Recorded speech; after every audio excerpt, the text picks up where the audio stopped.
Hello. Hi. Hi. Thank you. Okay, I'm like trying to see here. Leases. So many of you have probably seen me before present on Leases or have met me. So I'm Kristen Romaker. I'm a senior assurance manager here at GBQ Partners. Mary will be joining me in a little bit. We're going to do a little bit of a different format of doing a Q&A style dialogue, just to talk more about best practices and mistakes to avoid and things that we've learned through implementation. We already have a activity word. So the first part of my conversation or discussion with you guys today is going to be on overviewing. So our words are going to go a little quickly. So the sixth word is implement. I'll give you guys a moment to do the poll. And as I said, you're going to get 3 words in about 10 minutes. So.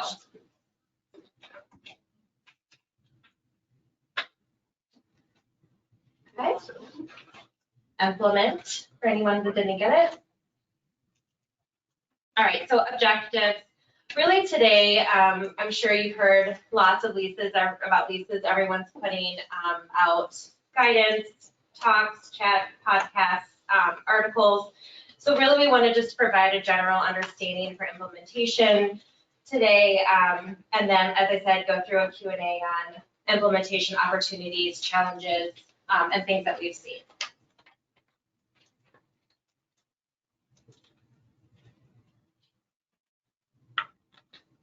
Okay, so dates. If you're not aware, this is coming up very quickly in about a month or so. So for fiscal years beginning after December 15th, 2021, private companies will be going through the process of implementing the ASC 842. Public companies, if you remember, already did this back in 2019 presentation of financial statements. So we were lucky enough for the private companies to get a 2-year deferral.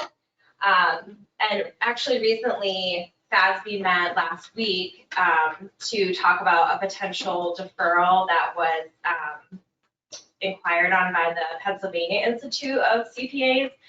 FASB definitely sent a strong message with a unanimous vote of no, that we are not deferring again. So, they cited various reasons. The previous deferrals were really to give more time. I mean, this guidance originally came out 6 years ago. So when we actually implement, their point of view is that you've had 6 years to get ready and it's time. So I feel like we've talked internally, we're at the threshold of the door and it's time to just walk through. So,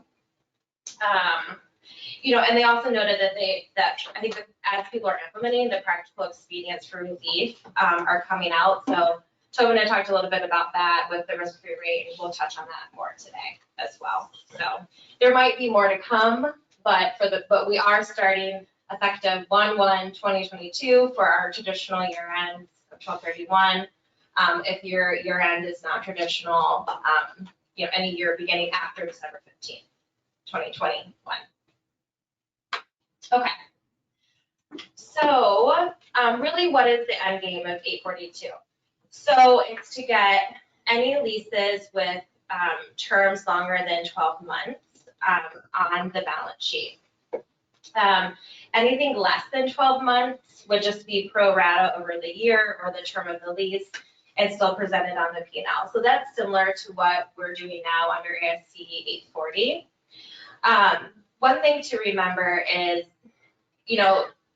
people try to do annual renewals and not have a long term, like every year it renews, but there's no intent to dissolve the lease or to terminate it.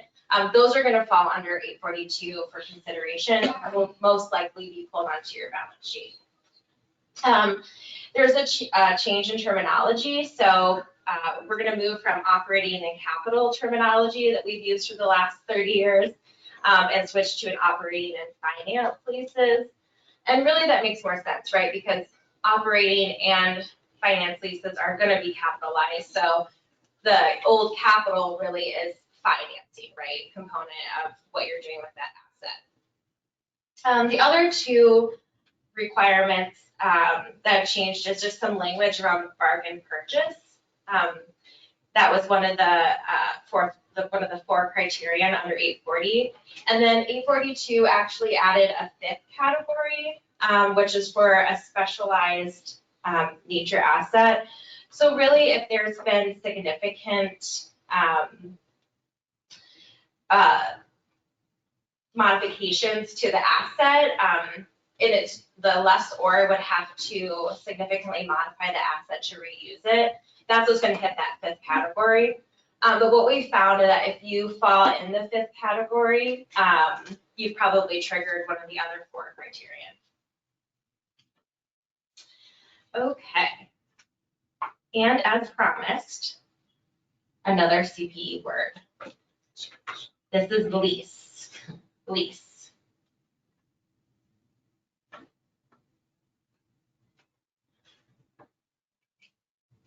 So, also, I think if you're chatting in comments, we'll probably field those towards the end. So feel free to send those in, and we should have time at the end to address any specific comments. So last chance, lease. Okay. So we really just wanted to present, what are some of the key differences between the two standards. So again, 840 is the current standard that's ending here very quickly, to 842, which is the new lease standard. So one of the big differences, when do you start your leases? So the definition of when it starts for under 842 is at lease commencement, whereas in 840 it was under when the lease was executed or at inception. So, normally when you're reading your leases, you'll see like an actual definition of lease commencement. Another big change was under 842 is the fixed payments, and in substance fixed payments are identified as payments. So what does that mean? Really, that's looking at under 840, it was just what your fixed costs were or your base rent, if you will. So the in substance would be payments that are unavoidable. You have to pay them with the lease. So those are getting pulled in for consideration under 842. We briefly talked about quickly, the capitalized lease classification only resulted in the liability, and operating leases were disclosure only. Where under 842, you're going to have a right of use asset and a lease liability for both finance leases and operating leases. The next concept that's different is the executory costs. So insurance, taxes, maintenance are considered under 842, where those were excluded under 840 altogether. So again, another element to consider, that kind of introduces the concepts of what is the lease component, what is the non-lease component, what is fixed rent, what's variable. So there's a lot of things to consider when you have, when you're evaluating your leases and looking at your contracts or setting them up. We already discussed the fifth criterion, but just a reminder of what the four are for if it's a finance or operating lease. So transfer of ownership, bargain purchase options, those are out there. The lease terms are greater than 75% of useful life of the old.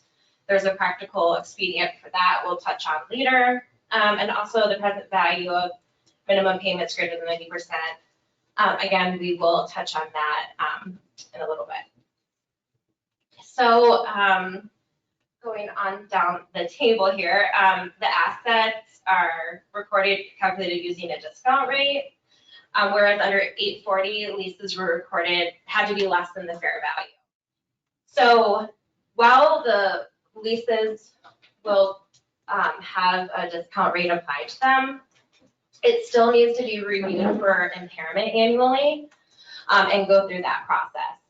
So the initial values will look different, but you still have to understand if the leases, if you have an impairment issue, it's going to hit that guidance. Kind of the last big difference would be on residual value guarantees. You typically see that more in vehicles or equipment leases. So under 840, you considered that in your payments, and under 842, you don't. So,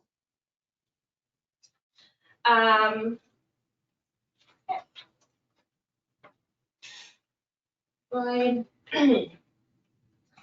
So really, again, we're focusing on implementation today. I'm sure there's going to be tons coming out on ongoing efforts or new leases that you're evaluating them. I feel like in the next 12 months, it's going to be a lot about what the transitional leases look like. So one of the nice things and relief that was given by the FASB, the standard, was to do the implementation in a modified retrospective transition. So we could either do a comparative, which would make sure your statements are comparative for the users, right?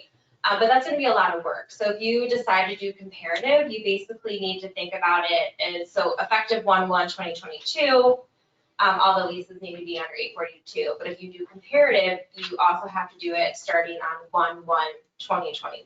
So that's a decision that you need to make, now before you get started.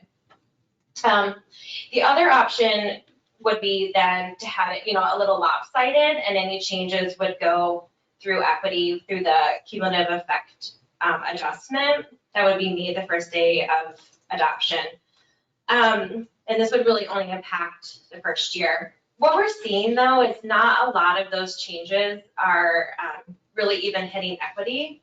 That typically would be maybe if there was an error or foreign exchange rate transactions or translations that would hit equity, but for most of it, it's just going to push through the asset amount. So as I had mentioned, comparative face of the presentation of the financial statements is needed, but also comparative disclosures. And so, yeah, we talked about it would lack comparability if not. I think everyone's prepared for that. You'll describe some of that in your footnotes, but all the disclosures I've seen from the public entities, a lot of them did not do comparative, and I think you can tell, what's happening in the financial statements. Okay. So again, these are the implementation practical expedients. There are a couple other practical expedients that we'll touch on during our Q&A, but not a focus of today, just kind of focusing on implementation. But one of the nice practical expedient that was given is the package. So this must be adopted in an all or nothing. And those three are, so the FASB is allowing you no reassessment of lease classification, no reevaluation of existing expired contracts for embedded leases, no reassessment of previously recorded initial direct costs. So really what that means for your leases that you have today, if you determine that they're operating lease, if you determine it's a capital lease under 840, now under 842 it's finance, you don't have to re-go through that reassessment, which can be a ton of work. It's an option, and there might be upside to doing that if you needed the presentation to maybe be more favorable for covenants or something like that, but it's not typically something that we're seeing or advising just because of the amount of work that would be needed to reassess all of your leases. There also is the hindsight expedient. So, some of these leases were maybe put into effect like 15 years ago. So now you're allowed to use the knowledge that you know and you've learned in the last 15 years to help you with determination. So lease terms, the options, everything that you know on the lease, we can take into account now. So you don't have to go back and pretend like you don't know the decisions you've already made. We touched on this a little bit, is the combination of the lease and the non-lease components. So that is to make it a little bit easier. I think what the key is here is figuring out what really is a non-lease component. Like insurances, taxes is really neither. Maintenance is typically a non-lease component, but is it variable or not? So going through that and determining what really needs to be included, I think is key. And then if you elect to not combine them and you do have a lease and non-lease, you have to follow other guidance, like ASC 350, so for like intangible evaluation. The other thing that they gave is the private company allowed to do a risk-free rate instead of calculating the incremental borrowing rates. Those can be really cumbersome and kind of challenging, especially with how debt is right now. So using the discount rate is much easier, but it will result in larger liabilities and assets on your books. So for covenants, it's kind of a big deal. I think Mary and I are going to touch on that in a little bit. One of the other items is land easement expedient. So whatever your historical treatment is here. So if for land easements to access, if you're oil and gas and you have land easement for oil pipes or whatever, and you followed 840 under that guidance, then you need to follow 842. If you didn't treat it that way, then you don't have to. And that's just to prevent, really just all the challenges that would come with that, depending on how you treated it before.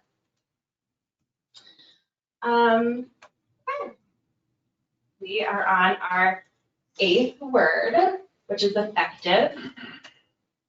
I'm going to invite Mary up. And again, that word is effective.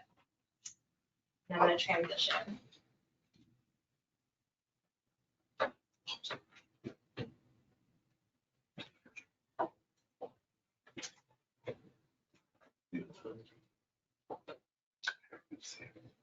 That word was effective if I switched the slide to quickly. Make sure I'm following Curie's rules.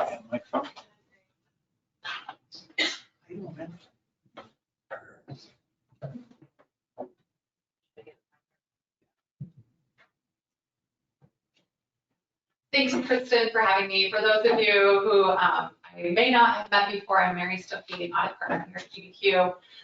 Kristen and I have taken the lead on kind of our lease implementations for some of our public companies as well as some of our private companies. And we thought we would kind of try to address some of the questions maybe from the crowd, but we also have a list of questions here we wanted to go through and just talk about what we've kind of learned along the way and help you identify maybe some decision-making inflection points or some things to consider if you have yet to start your lease implementation process.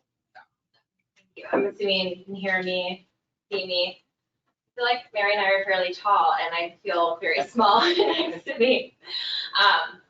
So today we just wanted to go through some questions that I've received or peers we've talked to, things that Mary and I talk about as we've been advising our clients. So, kind of one of the easier questions is, as you've worked and advised on the lease implementation, what do you think are some of the opportunities for ease of implementation? I think the first thing for ease of implementation would be to have you evaluated a software. What's going to be your platform to use going forward with implementing 842? At GBQ, we're using a software product called Lease Crunch. It's a SaaS-based product, very easy plug and play, user-friendly. But I would say what Lease Crunch doesn't offer would be maybe a more robust enterprise tool that might track your lease renewals and set up processes for you to use it throughout your entire company. I would say mainly geared towards a financial group model in order to help you through the debits and credits and tracking your leases and getting everything entered efficiently. I would really stress that an Excel-based model can be useful for maybe 5 or less leases. If you have anything more complex than that, you're really going to struggle to keep up with just the technical modifications within the accounting guidance, as well as just the data integrity of keeping that schedule up to date. What we found is that in clients that have used Excel-based model, there's usually past audit differences or changes that we're identifying that you might feel like you're eliminating cost on the front end by not purchasing a software package, but you're incurring that cost on the back end through the audit process, or, you know, your implementation challenges within your own team and time that it takes to get that 842 implemented. So just some things to consider there. Another thing that I think would be useful is just starting with a good population of your leases. You know, we touched on embedded leases and what embedded leases might look like. I think key here is not to get too stressed out about what an embedded lease means, but to go through your general ledger, maybe repairs and maintenance account or your rent expense account and say, hey, what are these payments that are flowing through this general ledger? Do I need to go talk with someone outside of accounting to determine what these payments are for? And take a look at that contract to see if there's anything else within there that might qualify as a lease within 842. One statistic that we've identified is that, you know, globally they're saying 20% of any type of other asset contract actually has an embedded lease. The risk profile there, something being material, is pretty low. So. I was going to add on embedded leases with our relationship with Lease Purchases for Anyone, but they actually have a wizard that's free on their website if you wanted to run through that on an embedded lease, just to give you an idea of what that analysis would look like. Touching on kind of like decisions, I think, you know, the question was, you know, ease of implementation.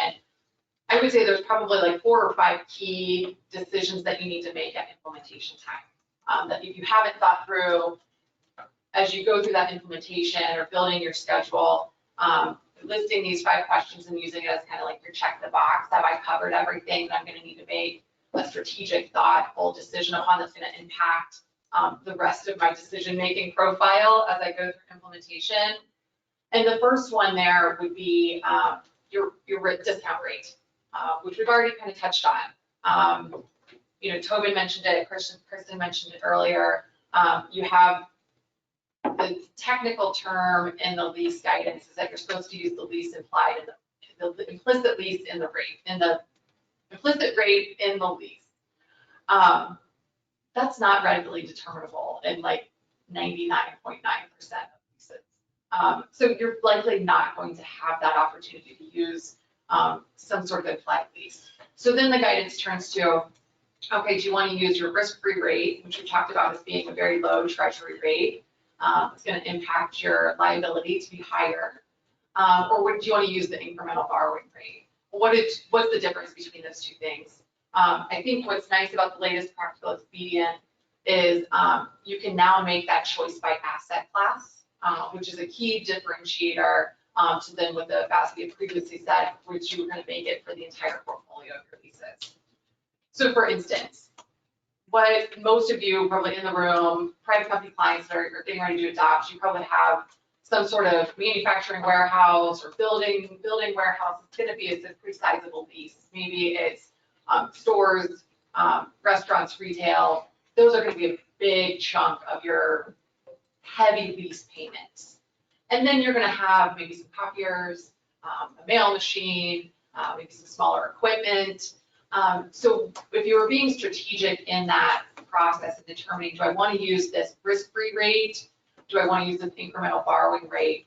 I would say take a look at your biggest lease portfolio, like your real estate, and determine, okay, can I find an incremental borrowing rate and what might be the fact patterns I want to document to find that incremental borrowing rate? For instance, you know, how would you normally purchase a warehouse or a manufacturing facility? You'd either go to a lender and do asset-based lending, or maybe you pull on a line of credit. That could potentially be your incremental borrowing rate. What is that rate stated in the lease? So at 1/1/2022, when you're going through this exercise, you could point to that rate as being a good indicator of your incremental borrowing rate and use something higher than your risk-free rate for potentially your equipment financing. So something to be considered. You know, document thoroughly, talk with your auditors about if it's really a management judgment and accounting estimate. I would say a lot of times if you put some thought behind it, you know, we're going to support that. We're not here to, you know, throw stones at a well thought out, crafted argument, but we want to make sure it's not something that was just plucked out of the air either. That there was, you know, some effort put involved to that. Yeah. So I have another question on discount rates up effect Okay. on that too. Sure. But I think one of the things you didn't mention, but it's kind of recommended, would be to talk to your lender as you're going through this process. What advice would you give as you're having those conversations about how to talk with this with your banker or lenders? Yeah, so I was actually having lunch with a lender the other day, and she was like, how are you guys talking to your clients about, you know, the rate transition from LIBOR to SOFR? And I was like, oh, I thought you guys were doing that. And she was like, I was like, well, how are you talking to your clients about, you know, lender compliance with the new lease standard? And she's like, oh, I thought you were doing that, you know? So I think that there's this, you know, everyone's pointing at the other person to educate your clients on what your specialty is, whether that's accounting or finance or whatever. So really in talking with my clients, I'm like, hey, I feel like the banks are being pretty forgiving in this area. And I read one lease agreement recently that said your debt covenants, it was, I think, a debt to equity ratio covenant, that's clearly going to increase as your debt, your lease liability is going to go on the balance sheet, but we're not expecting equity to change at all with this 842 standard. So that's going to modify that rate. Are you still going to be in compliance after you adopt 842? I read a lease agreement the other day, or a debt agreement the other day that said, we'll calculate this covenant based on historical GAAP measures, which I thought was interesting. So they're really trying to wait to see what private company accounting books look like. And I think that they'll resort back to 842 if you do have a covenant below, based on this interpretation and this new accounting guidance. But it's still just something, you know, you want to be aware of. You want to know, like, hey, do I have a debt to equity ratio within my debt covenants? Do I have a current ratio, or where you're comparing current assets to current liabilities? That's also going to be wildly affected because your right to use asset is only long-term, but your lease liability is going to have a short-term component and a long-term component. So you see where we're starting to mesh with, you know, straight math, you know, just of those covenants. And then the last one, I think that would be important to stay on top of, would be your debt to income ratio. Again, we're not affecting much of the P&L here with 842, but we are affecting this balance sheet. So if you have those types of covenants, being aware that you have them, and then seeing how they impact your covenant early on, then you can talk with your lender like, hey, we're gonna blow this covenant because of 842. Do we have, you know, can we get it in writing? Do we need an amendment to say we're gonna base it on historical GAAP until we're up to for renewal or something like that? I think most people are gonna be pretty practical in the application here. I think we've seen in a lot of, you know, our restaurant clients or retail that have high leases, there's usually an EBITDA calculation that already has an add back. So I feel like the industries that are being most impacted are kind of already ahead of that a little bit. Great. So I think circling back to the discount rate question, which I think you actually hit most of it. But one of the things was mistakes to avoid, and I don't know if you've seen this, but where you addressed you don't have to apply the rates to all the leases, but what term should you use? Like some people are using the full term of the lease, some people are using remaining. And if you have thoughts there, what you've seen. Yeah. So I think either are applicable. I think you would be consistent in that methodology. So what we're talking about here is you're going to implement 1/1/2022. Do I use the 2 years left on this lease, and do I find that incremental borrowing rate from this point forward, or the risk-free interest rate from this point forward, or 1/1/22, and we're 3 years into this lease? Do I need to go back to that beginning point in time and find my risk-free rate or incremental borrowing rate from the time that this lease commenced? Either is acceptable under the guidance. I would say make a choice and be consistent. And I don't really have a recommendation at this point in time what's going to be more advantageous as to what might give you the lower lease liability. So I'm not sure if anyone else, if you come across that, Kristen. I think it would probably just be, the rates are lower, or shorter rates, your liability would almost be bigger. So just maybe when you're testing out what rate to use, I don't think it has to be part of your documentation, but maybe seeing which ones give you results within the confines of the guidance. So, I think many of our clients have, structured like property or PropCo, and many of them have operating or OpCos where the property company leases to the operating company. So that's having a related party lease. How are you seeing related party leases impacted by 842? So I think that this has been a really common question. Like, hey, I have these related party leases, can those be excluded? The answer is no, that's not the case. You still have to evaluate your related party leases under 842. So you would still bring those on to the right to use asset and the lease liability with all the other guidance.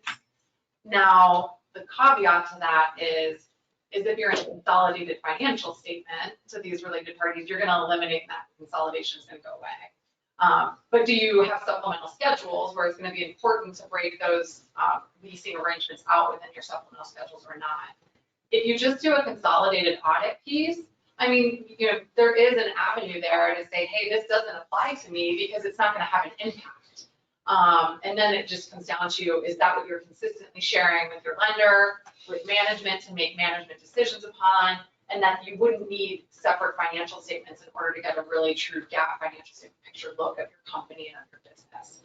So I would turn that question kind of back around to management and say, it depends.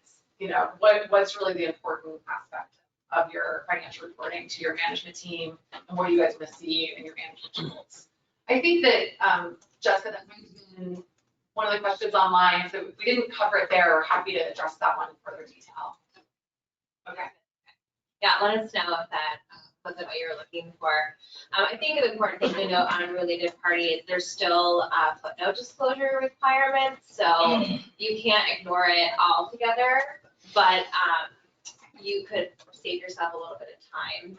I think one of the other things that we're looking into, and I don't know that we have the answer today, I've asked it in a couple webinars too, is if you have a related party lease, you kind of should know the borrowing rate if you are have a related party lease, but we're looking at to what the best advice is there. But that's one thing just to think about if your related party leases state that or not.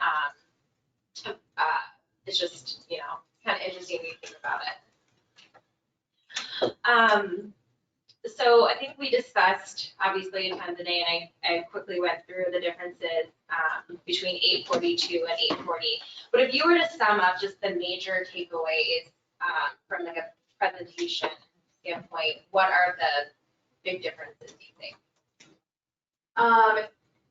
Yeah, it's really going to be balance sheet related, like I kind of already harped on, right? You're bringing on a right to use asset and a lease liability. Day one, those two things should marry up. But I also think a big thing to consider is if you had lease escalators or deferred rent and under 840, that those will change your right to use asset.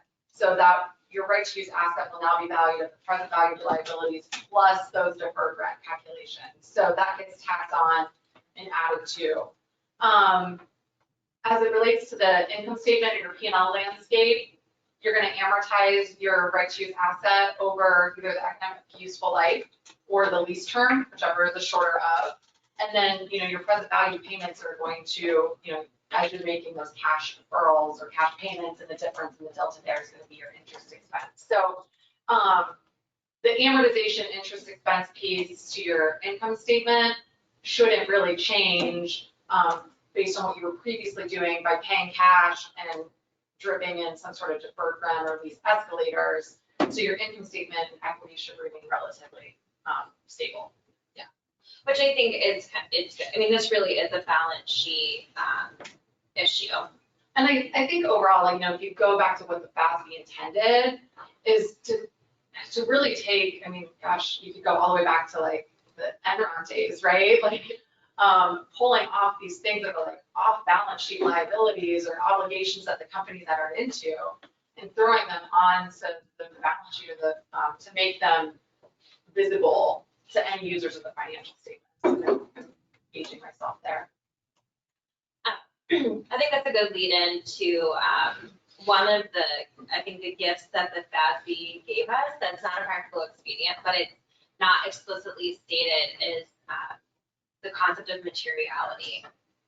So I think IFRS directly states that a material lease is like $5,000, which is kind of low. But what advice or what trends are you seeing on evaluating materiality as you're going through this process and pulling space onto the balance sheet? Yeah. I guess two kind of thoughts that relates to materiality. It's always going to be a cryptic number. You know, your accountant's never going to want to share what materiality is. But that's not necessarily the point. It's not necessarily what's our audit materiality. It's like, what would be materiality to you, or for this particular lease? So for instance, you have a copier lease, and that's, $500 a month. You aggregate that over the 3 years that you have that copier, the answer is probably, that's probably immaterial to you. But if you have that copier and you send it, like sign a 10-year lease, it's gonna be maybe obsolete by the time you get to the end of that lease, but 10 years is a lot longer than your 3 years, and then that could be material. So you don't want to just look at like your monthly payment on that lease, but really taking a harder look at like, what's the monthly lease payment plus the term, because that's really going to drive to what your present value of your lease liability is. But I think that it's a good point to bring up of like, not take some sort of practicality as you're going through and evaluating where your leases are, and what all you need to calculate on. Excuse me. Yeah. Well, I think one of the other methods I've seen from our public company adopters is even like simply capital, or what you capitalize for fixed assets, which is kind of low, but I guess it also makes sense with if you're capitalizing it for fixed assets, would you capitalize it for leases? So that could be really simple and easy to document, but could be a lot more leases that you're looking at. That's a good point. So I think we're nearing our final question. So we had discussed, decisions that need to be made. We discussed, decisions for smooth implementation. So we discussed discount rates, related parties. We touched on embedded leases. I also think, like, what about for transitional leases of the existing balances? You touched on that briefly, but is there anything more to add on how those assets are treated if you already have capital leases on your books? No. Okay. No. Well, yeah, no, you did address that, yeah. I'm like, my cards got stuck together and I was just like troubleshooting my book. Yeah, I mean, transition, either, we talked about the transitional leases, like rate for your remaining term or rates at the beginning of the lease. I feel like we talked about the right to use asset where you have deferred rent, and you're gonna talk about your right to use asset. As it relates to your capital leases that are already on your balance sheet, that's gonna be presentation, out of your fixed assets and down to its own right to use asset line. Math on that, I'd have to double check. Yeah. Lease improvement treatments, I don't think we touched on that, or the leasehold improvements, how those are treated. So leasehold improvements depends on whether you are the lessee or the lessor, and who pays for those leases. And if you're the lessor, you would not bring those off your balance sheet. If you're paying for those as the lessee, that would continue to be as you've historically presented them expenses. I think, just kind of touching on the lessor impacts, I think we always typically focus on lessee. I think there was some practical expedience that were given to lessors to make things more comparable. Have you seen much on the lessor side yet? So lessor side is really going to have minimal impact. You're just going to have enhanced disclosures, potentially looking at separation of lease and non-leasing components, depending on what your lessee, how they're treating that. And I guess a narrower definition of an initial cost could accelerate some expense. So as you entered into that lease, your legal accounting fees, did you include those into your lease, or can you expense those back to the historical period. The big differences there.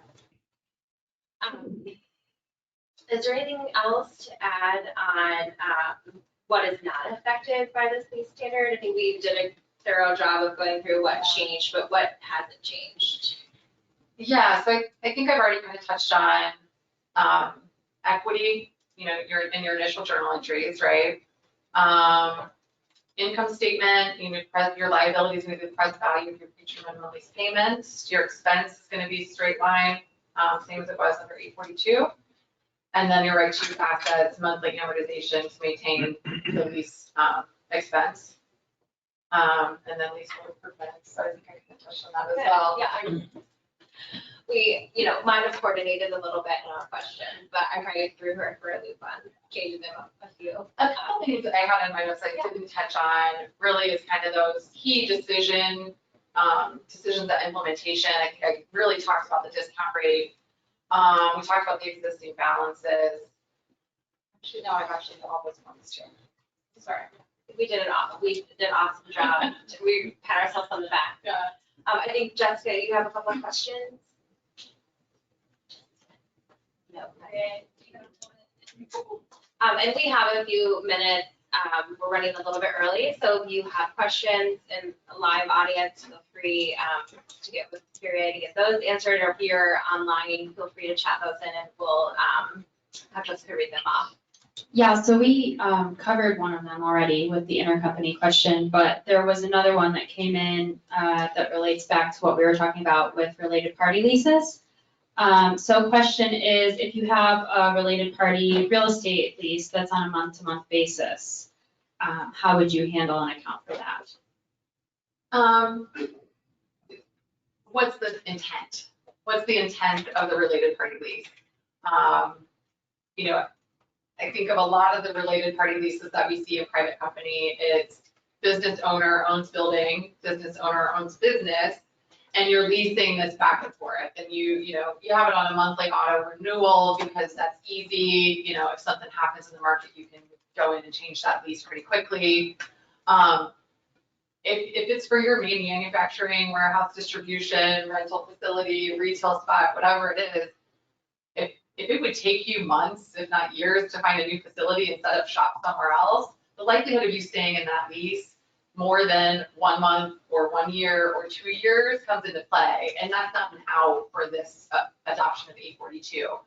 You still are going to need to take a reasonable estimate as to how long you think you would be in that lease and bring that on present value, those lease payments, and bring on the right to use asset and lease liability. Yeah. I was gonna say, I think that really the FASB is trying to be smart here and get around these arrangements. And, you know, I think we even see a lot of related party leases that aren't even formally documented, but they happen. And those are included in this too. You don't have to have a formal document either for consideration under 842. Is there another question? There's not, but if we want to take any questions from the audience, the live audience, or if you're listening virtual and have another one, feel free to send it in. I have a question, Mary. I'll just talk louder, you can repeat it. Talk about the implementation date. We're not really seeing any future delays in implementation, right? It could always happen, but there's no indication that this is going to be backed up. Right, so go ahead, Kristen. So the question from the audience was, is there going to be any additional deferral or I think is what you're asking, right, or relief for implementation date? I think you were missing that part of my presentation. That was very well. No, I'm teasing. No, so the FASB just met. It's a great question. But the FASB literally just met last week as I was pulling this together, listening to the FASB board meeting, which actually was kind of interesting, which totally shows I'm in the right accounting field, that they unanimously decided no deferrals will be coming. So I think that we can all just move forward that it's happening. I do think there probably will be other relief as this is implementing and for the private companies, I do think we're gonna see some of that stuff come through, like we have with other standards. And I would say from a practicality lens, like, when do I need to get this done? If you're sitting in the audience and you're like, I haven't really done anything yet, what should I think about doing to get started? Implementation's 1/1/2022, it's already Thanksgiving, I don't have capacity, whatever. I think it really depends on the users of your statements, right? So we've been working with some clients since springtime, to go through their implementation and be ready to adopt on 1/1/22, because they want all of their internals and users of the financial statement to be prepared and see that right to use asset and that lease liability come on day one. If that's not affecting business operations and how you make decisions about your business, then theoretically, you don't really need to adopt until 12/31/2022 or your next financial reporting date. So I think it comes down to really an internal discussion, and maybe your lender would need to weigh in on that as well. So that way you're not sending financial statements for the next 12 months that have no right to use asset and lease liability. And then come 2023 and you send them audited financial statements from GBQ and they're millions of dollars different on your balance sheet. Just having those conversations like, hey, we're gonna adopt, it might not be day one, we're gonna get there. We need some assistance along the way. Here's what that timeline looks like. So I think just being practical into what your capacity constraints are, or where you're at in the process would be important. Well, and I also think too, like working with your accountant or consultant on these decisions now, because kind of in that same line, we have clients that under 840 always had the management basis statements basically, and the bank knew that.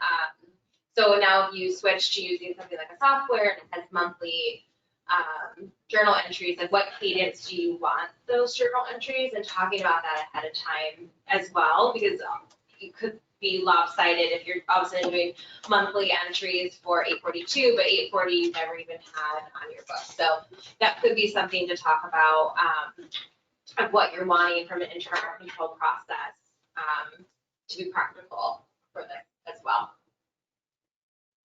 We have had a couple more come in. This one on Lease Crunch. So if we have a client or someone who's looking to use Lease Crunch as their software solution, does each company get their own subscription to that, or do they share a GBQ subscription as a client? How does that all work? So, client of GBQ, not a client of GBQ. Lease Crunch is a sell-through accounting firms. So the price you're going to get from an accounting firm or from GBQ for that software is going to be more advantageous than going to Lease Crunch directly to purchase that software. And we can do that in a number of ways. It's going to usually be some sort of price per lease. And then depending on how much consulting you might need from GBQ, we can talk about what that rate would look like, whether that's year one, year two, or beyond that. And excuse me, really the intention of the Lease Crunch software is that management has access to that Lease Crunch tool. You have a check the box window where you can provide your CPA auditor access so that they can see and run those reports. I think that if GBQ being your auditor, that's going to be a really easy way for us to go through and test the integrity of the things you would be uploading. But if GBQ is not your auditor, that's also going to be something that you can provide to your current audit firm in order to help you through that audit implementation as well. Can I address that? And I was just gonna add, if you're in, on the internet and watching us, if you are interested, I would reach out to your GBQ contact. You're welcome to reach out to Mary and I. We also work heavily with Dustin Mitten in our Cincinnati office. And we can help get you set up with the right folks at Lease Crunch and here at GBQ to get you the right support. Okay, next question. Is there any guidance on how property rental leases, if you have a property lease that's based on a % of sales, I suppose for their rent payments, how would those be valued under the new guidance? So this is going to be really common. So if you have a base rent and that portion is fixed, that would need to be included in the right of use asset and the lease liability. If you truly have a variable percentage rent of sales, that is variable rent and will not be included in the lease liability, and you'll just determine it, month to month, and that'll hit your P&L the same way. So that part they made easy on us. Any other questions? No?